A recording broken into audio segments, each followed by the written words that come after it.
Buen día para todos. Mi nombre es María Alejandra Mendoza Martínez. Estamos en la tutoría 2 de la materia de antropología. El tema a tratar en esta tutoría número 2 es la cultura. ¿Qué es la cultura? Es un conjunto de rasgos psicológicos, espirituales y materiales que han llegado a modelar nuestra identidad a fines de que cada comunidad se distinga de una de la otra. Es un conjunto también actualizado de cada persona. Somos objeto y sujeto a la vez de esta cultura, de cómo nos socializamos, ya que nos enseña a modelar y cómo debemos modelarla.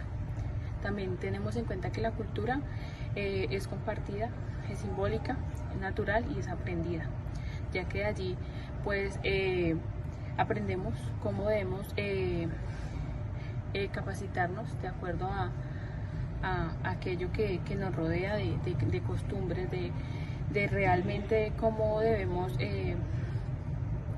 aprender de forma precisa el significado de qué es, de cómo nos socializamos en el entorno, de acuerdo al lugar donde estamos. También el tema a tratar pues de culturación. Yo voy a hablar un concepto de qué es deculturación. La deculturación es la pérdida de la tradición alguna que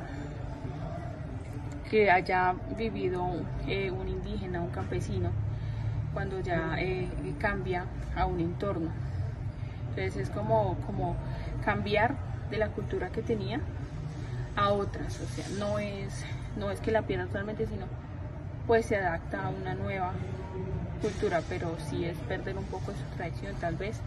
Y por ejemplo, hay características como la región, el hábito de trabajo, un ejemplo, el consumo, tal vez las lenguas propias, se han perdido mucho las lenguas nativas. El relativismo cultural parte de la idea de conocer otra cultura, de sus conocimientos, de comprender sus creencias, sus motivaciones y cómo las realiza. También usar estándares externos, o sea, como no juzgar su comportamiento ni nada, sino comprenderlo.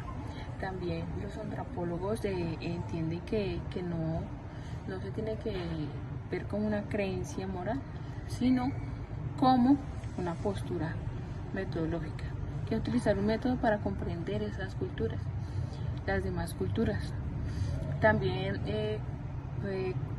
para finalizar o para entender este concepto, se entiende que hay que ver la gente como un objeto y sujeto y cómo se desenvuelven en esas culturas, que no hay que discriminar, sino simplemente hay que adaptar, respetar su entorno, que todos somos iguales y que tenemos unas tradiciones diferentes.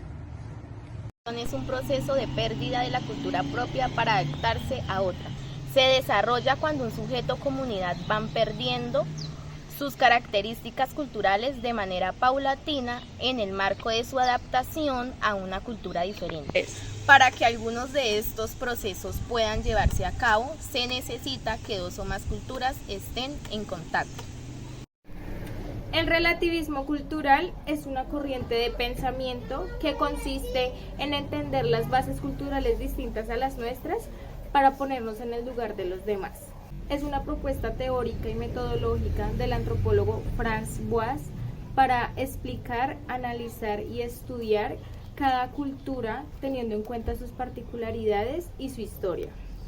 Esta corriente hace una reacción al evolucionismo, defendiéndose como el que compara y concede un valor superior a la cultura propia frente a la ajena.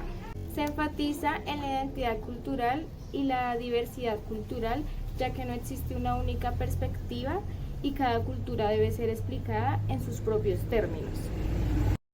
El relativismo cultural es una idea que se encuentra en la antropología y la filosofía. Esta perspectiva sostiene que las normas, los valores morales, las creencias y las prácticas particulares deben entenderse dentro del contexto de la cultura en la que se desarrollan. Significa que no hay una forma universal de juzgar todas las culturas.